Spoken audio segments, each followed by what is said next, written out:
حديثي حديث من القلب إلى القلب، هي رسائل نبعث بها إلى قلوب المؤمنين بشكل عام وأذهان الناس كلها، خاصة في ظل الكثير من الأجواء المشحونة اللي الآن تثار هنا وهناك، والغبار اللي ثار هنا وهناك، وبالتالي لابد أن تكون لنا كلمة حول ما يجري في الساحة.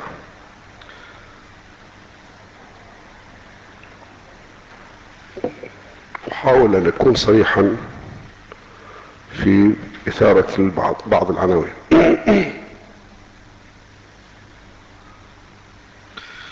يعني ما يلوح الآن هي أجواء أقرب للفتنة.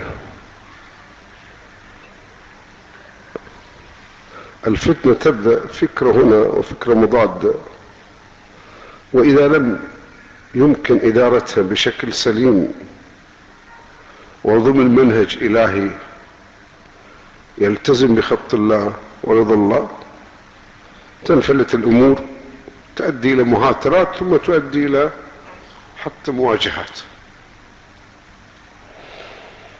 وتغرقنا في بحور من المعاناة، وهذا ما يستفيد منه الطرف الآخر. وسنأتي ضمن الحديث أن هذه الإثارات يعني إيجاد الصراعات في البينية هي جزء من لعبة إذا لم ننتبه إليها. أولا تعليق على إثارة بعض في حديث عام، ولكن لو كان حديث خاص قد لا أتطرق إليه وأتركه، لكن إذا كان حديث عام معناه ينقل، وهذا النقل مثل ما قلت لك هناك أيضا من يرد عليه، ولكن هذا الرد أيضا قد يقود إلى ما هو أكثر خطرا. تصريح بأنه احنا ما راح نسمح مضمون أن نسمح مثلا لتواجد فلان وفلان تحت عناوين خطيرة. العناوين العامة اللي طرحت خطيرة، وبالتالي لما تجي تطبقها على أرض الواقع ما موجود لها يعني مصداق. يعني ممكن واحد يجي يطرح مواضيع عامة ويقصد فلان وفلان، والمواضيع العامة أو العناوين العامة لا تنطبق على هذا الإنسان. عرفنا المسجد يمنع إذا إنسان كافر، إنسان منحرف فكريا، صار كذا إلى آخره، يمنع من الصلاة فيه. أما يمنع لأنه مختلف يا فلان، أي عنوان هذا يا أخي؟ تحت أي عنوان؟ هذه عناوين خطيرة جدا. إذا جبت أنه إذا واحد عنده شبهة، واحد عنده بدعة، واحد عنده كذا، جبت العناوين العامة وقلت أنا بمنع فلان وفلان، ما قلت أسمائهم صحيح، لكن ضمن السياق العام. هل هو اتهام في دين هؤلاء؟ اتهام في عقيدة هؤلاء؟ هل هو هؤلاء فعلا لمجرد اختلافهم خرجوا عن الإسلام؟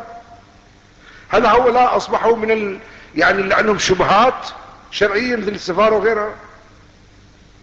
تحتاج منا إلى عقل يدير معركتنا، وإلا إذا نظل بس واحد نخليه يترك لأنه دون أن يعني يناقشه الآخرون. وأنا أقصد الأولى الذي يناقش هذا الفكر وهذا الشخص اللي يطلق هالبالونات يفترض من هم أو من هو محسوب عليهم بالدرجة الأولى. يجودون يقول لي هذه الطريقة ليست تعبيرا عن اختلاف، وليه منهج إسلامي في الاختلاف. وأنا هنا الكلام ليس خاصا بجهة، أي جهة فينا حركة حق بكرة بقى إذا طلع لي واحد بكرة بيشتر يفترض لازم احنا نجاوب نقول له لا، هذه مو الطريقة الإسلامية. أو بيجي يكيل اتهامات معينة ويجيب عناوين غير موجودة، يعني غير هنا يكون لها مصادق، ما يسمح لهذا الكلام، لأن هذا قلت لك يجر إلى الفعل وردة الفعل الخطير. فهذا في حد ذاته خطأ، لأنه أنت اليوم مهما كانت الاختلافات الموجودة بين الإخوة فهي ليست اختلافات في دين. خلينا نفهم هذه المسألة، لا اختلافات في دين ولا اختلافات في مفهوم الدين، اختلاف في عناوين ومصادق. ما نسمح حتى الاختلاف في المصادق، وخاصة لما تاخذ عنوان سياسي مو عنوان ديني. يعني مو اصل الاختلاف الموجود بين الان الشرائح الموجودة هي اختلافات في اصل الدين، في اصل العقيدة، قال كلام ضد العقيدة، قال كلام ضد الدين. هي اختلافات اكثرها في رؤى سياسية، مواقف سياسية. انت قد تحلل الموضوع بطريقة معينة وتصل الى نتيجة، وغيرك قد يحلل ويصل نتيجة مختلفة. ولكن هذا لا يعني ايضا بان الحق مع الجميع، مو شرط، الا اذا كنا نريد نخلي نظارة يعني ميزة ان تحجز الالوان، ما نعرف الالوان فيها، والا الحق واحد والدين واحد والشريعة واحد. فاذا لا ينبغي من بدأنا في الاختلاف السياسي وحنا قاعدين نحاول نخطط لنحول الصراع اللي بيننا كان صراع في الدين وكان صراع في العقيدة، وان كان فلان خرج من العقيدة وخرج عن الدين واصبح. مو هذا الصراع، مو هذا اختلافنا. اذا ينبغي ان تدار معركة الاختلافات بطريقة ايمانية نابعة عن مسؤولية تجاه الله سبحانه وتعالى، لان خطير جدا، والفتنة اشد من القتل. اذا سمحنا لاجواء الفتنة هنا وهناك معناه سمحنا للدماء تسيل بين الناس المؤمنين. فلا بد ان يكون هناك عقلاء يديرون هذه المعارك ويبتعدون عن هذه الاجواء المشحونة، الشحن هنا او الشحن المضاد. لكن في الطرف الاخر انا اقول، لانني اريد فعلا قلت لكم كلام من القلب يعني معناها كل واحد مخطئ اقول انا مخطئ. في الطرف الاخر ما يجي والله لان اختلفت الشيخ الفلاني اللي قال كلامي اطلع ماضي كله، ايضا غلط. هذا ايش علاقة الماضي بالحاضر؟